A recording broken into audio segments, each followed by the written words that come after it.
Hello and welcome to another episode of Spirit Seeking with Pratik on Sound Health Solution. You're pathetic. You'll never amount to anything. Look at yourself. Are you even a human? You'll end up becoming a loner. You'll end up becoming a loser.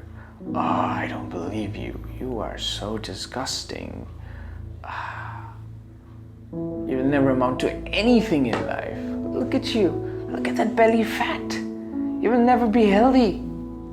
Oh my God, you can't even keep up with simple routines in life. I'm sure we say this to ourselves often. The mind is an integral part of our being, and there is no escape from it.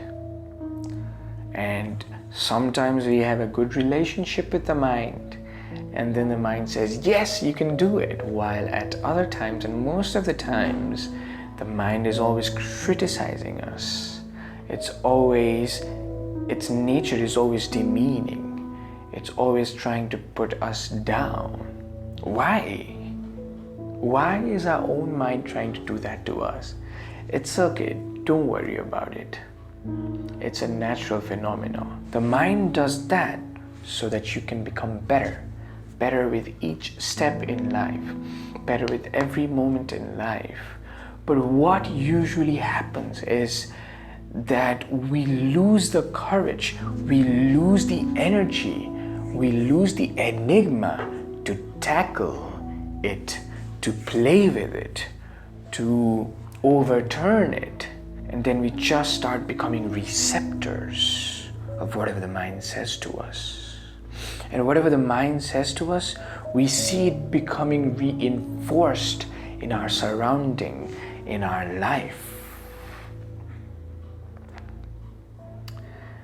And that's how people fall into anxiety. People fall into depression. And it is more common with people who are inclined in spirituality. Spiritual people have a tendency to listen, to observe, to understand, to seek to understand, to be silent, to retract and observe things going around them. But at the same time, the mind has its own energy and it continuously starts throwing negative statements at you, and eventually you succumb to those statements. Those people who succumb to these kind of statements, they find themselves depressed. Those people that can overtake these statements, they succeed.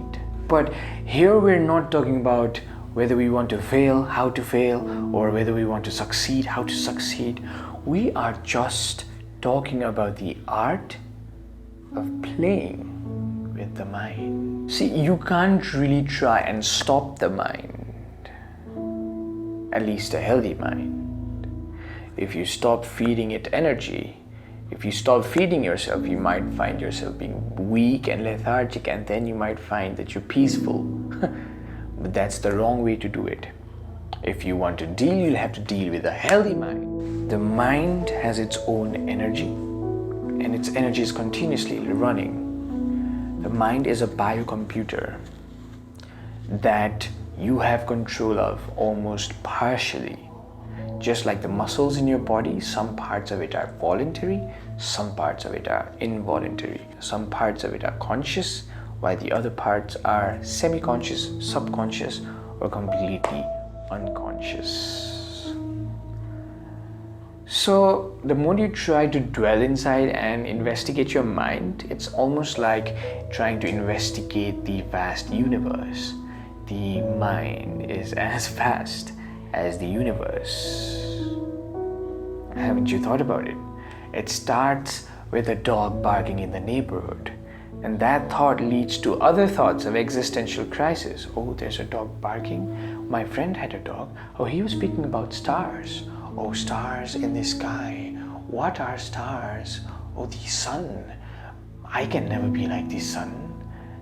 I'm just a dark shade of the moon. You see, the mind is as vast as the universe. But the trick here is to play with it, to communicate with it. You have to treat the mind as a friend of yours and not completely yourself. See, if you treat it as yourself, you'll get identified with it. But if you treat it as a friend, it'll be easier to disidentify with the mind. You might have a very good friend who might sometimes give you very good advices, but at other times when they are themselves feeling low, might unintentionally sabotage whatever good is happening in your life. The mind is similar. You have to treat it as a friend and you have to wit it out. For example, if it says, look at that belly fat, you'll never be thin and fit and healthy. Just go and says, who says? Mind says, I say. Then you say, I don't say that. I could go to the gym anytime and shed this fat. In fact, I'm going right now. And then you go. So this is how you deal with the mind. Make friends with it. Do not be angry that your mind always tries to feed you negative stuff, because that's its nature. Enjoy the game with the mind.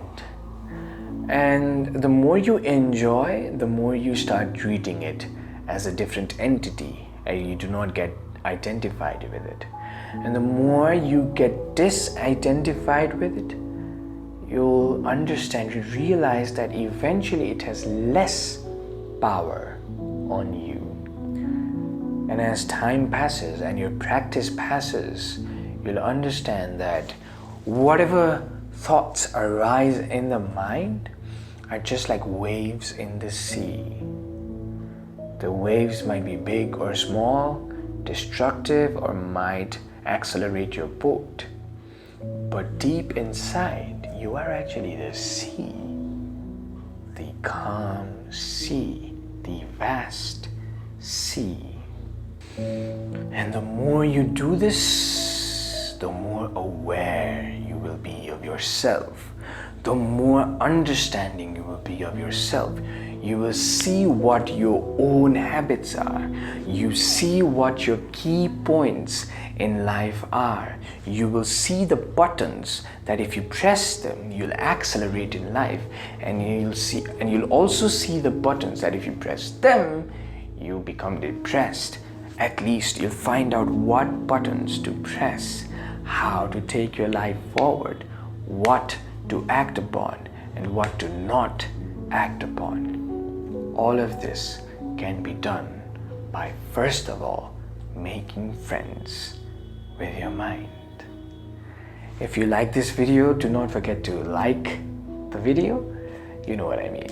And if you like whatever is happening here in Sound Health Solution, do not forget to subscribe to our channel and share it with your friends who might like these kind of videos and who might be a valuable part of this community. Let's build a community of new age enlightened human beings. Until next time.